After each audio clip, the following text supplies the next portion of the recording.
Hola, buenos días. Soy Montse Teruel del Departamento de Laboral de Benfix PIC de la Oficina de Barcelona.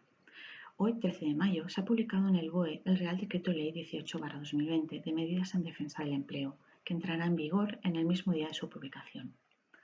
Actualmente, una gran mayoría de empresas españolas tienen un ERTE de fuerza mayor, que supone la suspensión de los contratos de trabajo basados en la pérdida de actividad directa como consecuencia del COVID-19, al amparo del artículo 22 del Real Decreto 8/2020. Es por ello que el Real Decreto establece que desde el 13 de mayo continuarán en situación de fuerza mayor total derivada de COVID-19 las empresas que tengan un ERTE de fuerza mayor constatado y que todavía estuvieran afectados por las causas que impidan el reinicio de su actividad.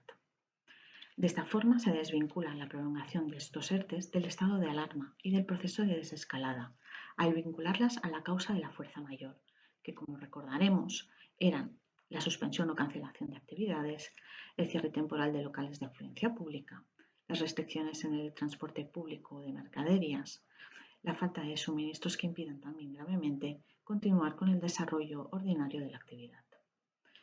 Se establece una nueva categoría, denominada ERTE por fuerza mayor parcial.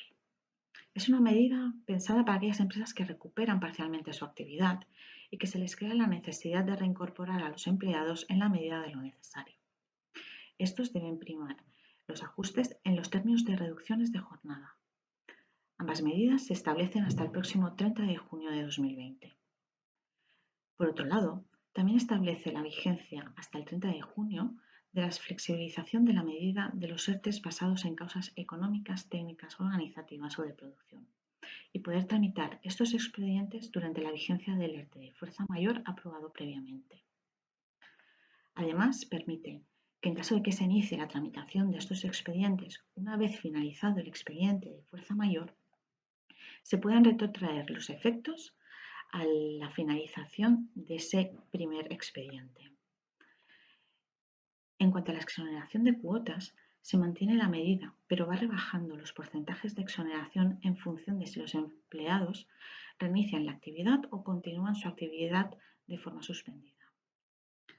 Cabe señalar que se ha concretado el artículo sobre la salvaguarda del empleo, estableciendo que la empresa debe adoptar un compromiso de mantener el empleo durante 6 meses desde la fecha de la reanudación de la actividad, incluyendo si se reinicia de forma parcial. Y se entenderá incumplido si se producen despidos o extinciones de contratos de las personas incluidas en dicho expediente. El incumplimiento del mantenimiento del empleo supondrá reintegrar la totalidad del importe de las cotizaciones de cuyo pago resultaron exoneradas, con el recargo y los intereses de demora correspondientes. Será la Inspección de Trabajo quien deba acreditar el incumplimiento y determinar las cantidades a reintegrar. Como saben, estamos a su disposición y pueden contactar con nosotros en el email del pie de este vídeo. Y como siempre, le iremos informando de las medidas que vaya aprobando el Gobierno. Muchas gracias.